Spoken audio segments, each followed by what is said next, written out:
Hi friends, உங்கள் சுஜாதா மனோகரன் பேசுகிறேன். ஜவ்வரிசின்னா நம்ம ஜஸ்ட் பாயசம் பண்ணுவோம், இல்லை உப்மாவும் பண்ணுவோம்.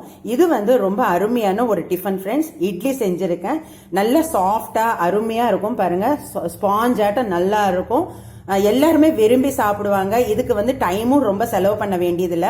ஜஸ்ட் ஊற வச்சிட்டோம் அப்படின்னா 7 மணி நேரம் 8 மணி நேரம் ஊற வச்சிட்டோம் அப்படின்னா நம்ம எடுத்து செய்ய ஆரம்பிக்கும் போது ஜஸ்ட் ஒரு ½ அன் ஹவர்லயே நம்ம இதை சர்வ் பண்ணலாங்க ஃப்ரெண்ட்ஸ். எப்படி செய்யறது நம்ம வீடியோக்குள்ள போய் பார்க்கலாம் வாங்க ஃப்ரெண்ட்ஸ். நாம இப்ப பார்க்க போறது ஜவ்வரிசி இட்லி எப்படி செய்ய போறது அப்படின்னு சொல்லிட்டு நம்ம பார்க்கலாங்க ஃப்ரெண்ட்ஸ். ரொம்ப சட்டுன்னு செஞ்சுக்கலாம். நம்ம ராத்திரி ஜவ்வரிசி ஊற வச்சிட்டோம் அப்படின்னா ஒரு ½ அன் ஹவர்ல நம்ம டிஃபன் எல்லாருக்கும் சர்வ் பண்ணிடலாம். அது மார்னிங் ஆனாலும் சரி, நைட் ஆனாலும் சரி, எந்த நேரத்துக்கும் இது ரொம்ப மேட்சா இருக்கும். லஞ்ச் பாக்ஸுக்கு எடுத்துட்டு போறது கூட ரொம்ப ஈஸியா இருக்குங்க ஃப்ரெண்ட்ஸ். இப்போ இதுக்கு வறுக்காத வெறும் ரவை, எந்த மெஷரிங் கப்ல நாம எடுக்கிறோமோ அதே கப்ல எல்லாமே எடுத்துக்கலாம். இப்ப நான் இதுல 1 கப் ரவை எடுத்திருக்கேன். இது வறுக்காத ரவை. இப்ப இதுல நான் ஊற வச்சிருக்கிற ஜவ்வரிசி அளந்துக்கலாங்க ஃப்ரெண்ட்ஸ். இப்போ அதே அளவுக்கு ஜவ்வரிசி, உங்களுக்கு ஜவ்வரிசி பிடிக்கும் அப்படின்னா இன்னும் கொஞ்சம் ஜாஸ்தியா கூட போட்டுக்கலாம், தப்பு இல்லைங்க ஃப்ரெண்ட்ஸ். இப்போ இதுக்கு சேம் குவான்டிட்டி தயிர் ஊற்றணும். தயிர் நம்ம அன்னைக்கே துவைய வச்ச தயிரா இருந்தாலும் பரவாயில்ல, புளிச்ச தயிரா இருந்தாலும் சரி, எதுவானாலும் நம்ம எடுத்துக்கலாங்க ஃப்ரெண்ட்ஸ். இதை நம்ம அதே சேம் குவான்டிட்டியே இருக்கலாம். பாருங்க, இது கொஞ்சம் ஜாஸ்தியா இருந்தாலும் தப்பில்லை. உங்களுக்கு தயிர் எந்த அளவுக்கு பிடிக்குமோ அது மாதிரி போட்டுக்கலாம். இப்போ இதுல கொஞ்சம் தண்ணி லைட்டா கொஞ்சம் இந்த நம்ம மெஷரிங் கப்லயே கொஞ்சம் 1/4 பங்கு இருந்தா போதும். நம்ம எந்த அளவு எடுக்கிறோமோ அதுலயே ஒரு 1/4 பங்கு.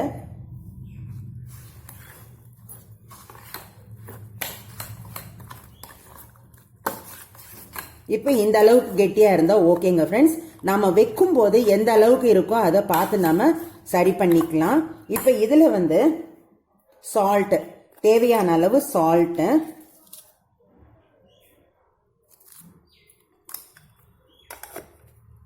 இதுக்கு குக்கிங் சோடா ஒரு சிட்டிக்கு போடுறாங்க ஃப்ரெண்ட்ஸ். இது குக்கிங் சோடா இல்லாமையும் வைக்கலாம். வைக்கும் போது நல்லா சாஃப்டா இருக்கும். ஆனா உங்களுக்கு பொங்கி வராது, அவ்வளவுதான் வித்தியாசம். இது நம்ம விருப்பம், சோடாப்பு வேணும்னாலும் போட்டுக்கலாம், இல்லைனாலும் இல்ல. இப்ப இது குக்கிங் சோடா நம்ம போடும்போது ஒரு 10 நிமிஷம் கழிச்சு நம்ம இட்லி வச்சிடலாம்.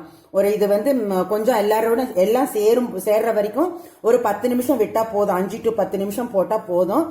நம்ம சோடா உப்பு போடாம செய்யணும் அப்படின்னு சொன்னா இது மாதிரி நம்ம கலந்து வச்சுட்டு ஒரு 2 மணி நேரம் ஊற வைக்கணுங்க ஃப்ரெண்ட்ஸ். 2 மணி நேரம் ஊற வச்சுட்டு அதுக்கப்புறம் நம்ம இட்லி வைக்கணும். இப்ப இதுக்கு பாருங்க, கொத்தமல்லி கட் பண்ணி தண்ணியில போட்டு வச்சிருக்கேன். நிறைய போட்டுக்கலாம், எவ்வளவு வேணாலும் நம்ம விருப்பம். ஏன்னா இதுல இந்த கொத்தமல்லி ஒண்ணுதான் பாக்குறதுக்கு ரொம்ப அழகா இருக்கும்.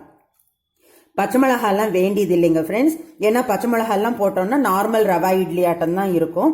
அதனால இது இந்த ஜவ்வரிசியோட சேரும்போது ரொம்ப டேஸ்டா இருக்கும். இப்ப இதை போட்டு நல்லா மிக்ஸ் பண்ணி வச்சிட்டோம் அப்படின்னா இப்ப இது ஊறுறதுக்குள்ள நாம இட்லி தட்டெல்லாம் கழுவி ரெடி பண்ணி வச்சுக்கிட்டோம் அப்படின்னா ரெடி பண்ணிக்கலாம். ஒன்னும் பெருசா வேலையே இருக்காது. நாம நைட்டு படுக்க போகும்போது ஜவ்வரிசி ஊற வச்சா போதுங்க ஃப்ரெண்ட்ஸ். இப்ப பாருங்க, இது 6 இட்லி 8 இட்லி வரைக்கும் வருங்க ஃப்ரெண்ட்ஸ். இதை நம்ம மறுபடியும் கொஞ்சம் தண்ணி ஊத்தி சரி பண்ணலாம். இதை ஒரு 5 to 10 நிமிஷம் அந்த இட்லி தட்டு இதெல்லாம் ரெடி பண்ற வரைக்கும் ஊறுனா கூட போதுங்க ஃப்ரெண்ட்ஸ். இப்ப மாவு ரெடி ஆயிடுச்சு. நம்ம குக்கரும் ரெடி பண்ணி வச்சிருக்கேன். குக்கர்ல தண்ணி கொதி வர ஆரம்பிச்சிடுச்சு, புகை வருது. இப்ப நம்ம இதை ரெடி பண்ணி அதுல வச்சோம்னா சரியா போயிடும். இப்ப இது மாவு எந்த அளவுக்கு வேணுமோ பாருங்க, இது கரெக்டா இருக்கு. இன்னும் இதுக்கு மேல தண்ணியும் ஊத்த வேண்டாம். இப்ப நாம முதல்ல ஊத்தின தண்ணி தான். இப்ப நான் மிச்சம் அந்த ஜவ்வரிசி அளவு இருந்துச்சு, கொஞ்சோண்டு இருந்துச்சு, அதையும் போட்டு நான் மிக்ஸ் பண்ணிட்டேன். இப்ப இது இட்லி வச்சிடலாங்க ஃப்ரெண்ட்ஸ். இது கிரீஸ் பண்ணி வச்சிருக்கேன், எண்ணெய் வச்சு கிரீஸ் பண்ணி வச்சிருக்கேன். இது ஃபுல்லா போடாதீங்க, ஏன்னா மாவு ஃபுல்லா போட்டோம் அப்படின்னா மேல் தட்டுக்கு ஒட்டும். அதனால இது நம்ம சோடா உப்பு போட்டிருக்கிறதால கொஞ்சம் ஒரு நூல் கம்மியா வைக்கலாம்.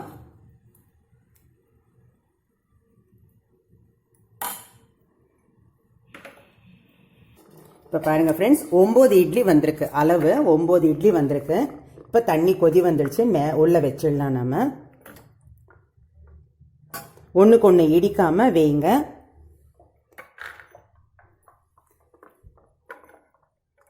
இப்போ இது வந்து சாயும், அதனால நம்ம இதில் வந்து ஒரு சின்ன வெயிட், இந்த வெயிட்டை நம்ம இதை வச்சுட்டோம் அப்படின்னா ரெண்டு பேலன்ஸ் ஆகிடும்.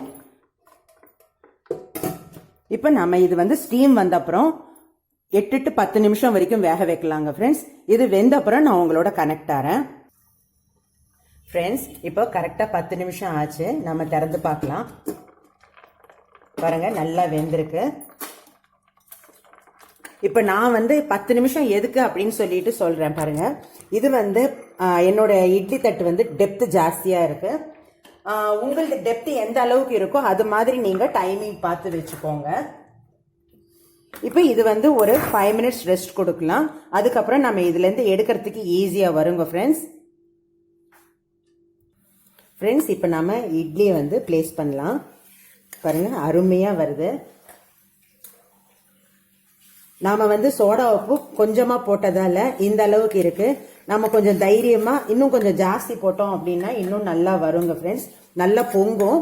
எனக்கு வந்து சோடா உப்பு போடுறதுல பிடிக்காது அந்த அளவுக்கு. அதுவும் இல்லாம போன ஒரு வீடியோல வந்து நான் சோடா உப்பு போட்டு செஞ்சதுக்கு ஒரு வீவர் வந்து எனக்கு மெசேஜ் அனுப்பியிருந்தாங்க, மேடம் முடிஞ்ச வரைக்கும் சோடா உப்பு தவிர்த்துடுங்களேன் அப்படின்னு சொல்லிட்டு. நான் வந்து இது சோடா உப்பு போடாம தான் செய்வேன். ஆனா இப்ப வந்து சோடா உப்பு போட்டாதான் இது நல்லா வருது அப்படிங்கறதுக்கோசம் நான் இது வந்து சோடா உப்பு போட்டு செஞ்சேங்க ஃப்ரெண்ட்ஸ். ஆனா இது வந்து லைட்டா தான் டிஃபரன்ஸ் தெரியும், ரொம்ப ஒன்றும் டிஃபரன்ஸ் தெரியாது. நம்ம விருப்பம் போல நம்ம வேணும்னா சோடா உப்பு போட்டுக்கலாங்க ஃப்ரெண்ட்ஸ்.